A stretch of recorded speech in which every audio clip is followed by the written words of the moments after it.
was doing the fiscal maths over the last couple of hours. The fiscal maths adds up. They're basically budgeting for around 13-14% growth in receipts, which I think should be doable. And they're budgeting for around 10% growth in expenditure. Thus, the deficit gets pulled back to 4.4%.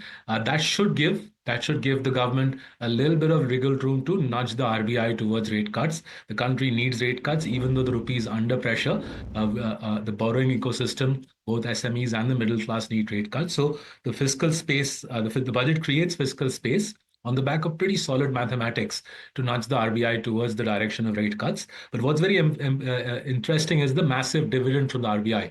The small print suggests, I think it's a 2.4 lakh crore dividend from the RBI. And then again, I find it very interesting. In spite of this windfall from the RBI, the government has chosen to pull back capex quite significantly, pull back capex growth rather quite significantly. So maths adds up, room for rate cuts from the RBI, and hopefully in the next couple of months, the RBI gets the rate cutting cycle underway. It's, I think, desperately required.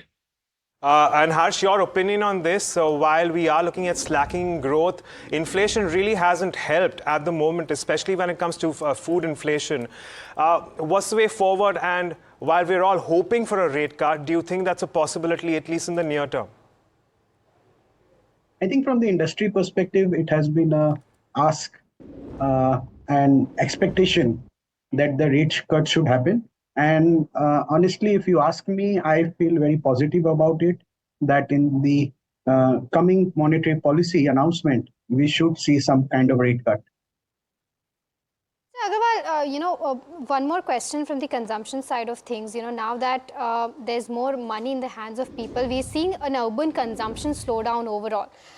Do you expect that the urban consumption going forward will pick up? And if yes, will the gap between the value versus volume growth widen? See, yes, I think the whole idea of the government also to tinker with the tax rate is to boost the consumption. And in my mind, yes, there is no doubt that it will help the consumption. But yes, to what extent, we need to wait and see. Apart from that, there are many other initiatives, which the government has taken, where they want to focus on Make in India, the focus on the employment or the labor-intensive industries, which will again, give boost to the employment. So overall, I think it's a good budget from the consumption perspective.